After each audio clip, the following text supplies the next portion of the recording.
In today's video, I'm going to teach you how Miro sets itself apart from other online whiteboards.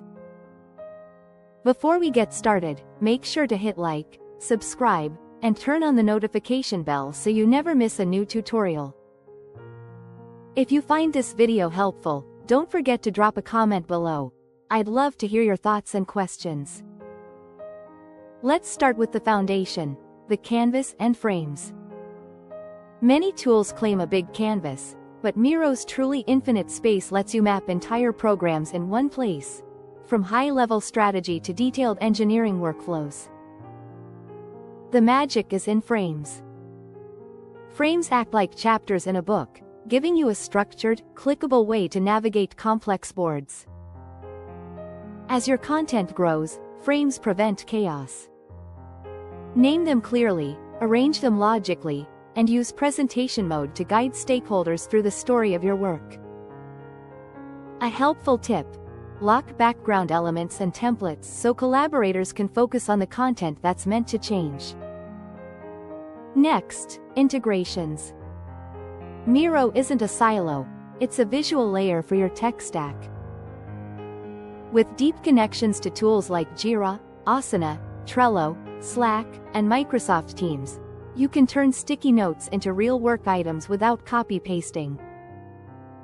Push ideas directly into tickets, keep IDs visible on cards, and route updates into your team's communication channels. This reduces context switching and keeps momentum after workshops. Before a big session, verify your integration permissions and field mappings so everything syncs smoothly. Miro also supports the entire journey from ideation to execution. After brainstorming, you don't have to move elsewhere to manage follow-through. Use built-in Kanban boards, tables, and Gantt-style views to prioritize, assign, and track progress, right alongside the discovery artifacts that informed the plan. This visual continuity helps teams maintain alignment. Use permissions and lock critical components to prevent accidental edits during collaborative sessions. On diagramming, Miro plays in the professional league. You'll find specialized libraries for AWS, Azure, and BPMN, along with robust connectors and auto-alignment that keep diagrams tidy as they evolve.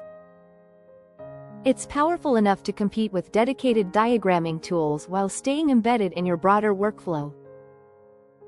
For cleaner collaboration, group related elements and lock finished sections so others can reference them without disturbing the layout. Finally, Miro Assist brings AI to the heavy lifting. It can cluster sticky notes by theme, generate concise summaries after workshops, and even create diagrams from simple text prompts. Use it to accelerate the first draft, then refine with your domain expertise. Always review AI output for accuracy and tone before sharing. In short, Miro stands out through a structured infinite canvas, deep integrations, robust execution tools, professional diagramming, and AI that streamlines organization, making it a visual workspace for the entire product lifecycle. If this tutorial helped you, give the video a thumbs up and share it with someone who might need it. Don't forget to subscribe for more productivity tips and Notion tutorials. Thanks for watching, and I'll see you in the next one.